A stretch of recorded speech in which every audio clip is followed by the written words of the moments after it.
Hello everyone, my name is Julie and I am one of Christian Assembly's Kingdom Partners.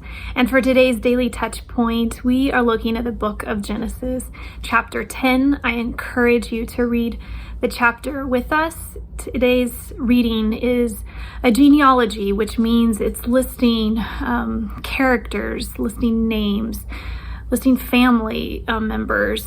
And so it is tempting at times to skip over genealogies, to not recognize maybe the worth that they have within the scriptures, but they're there with intention. They were not an accident. It's not just that we need to skip over and go to narrative passages, but what are these names? What do they represent? So I think there's a few things that are important to note. One, they represent historical figures. So when you look at context of when the Bible was written, this is to give more historical context to it. They also are giving family lineages, which is really significant, especially as we get further to when Jesus, lineage of Jesus.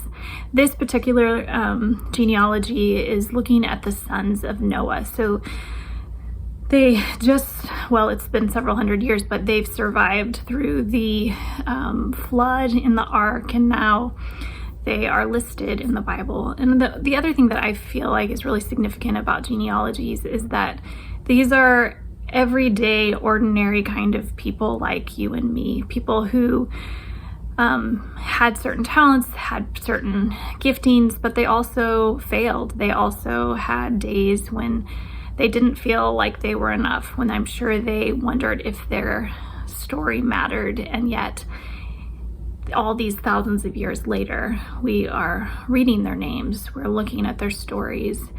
And I think about Tommy Walker's song that's been sung over and over again all over the world that says, "He knows my name, he knows my every thought, he sees each tear that falls, and he hears me when I cry."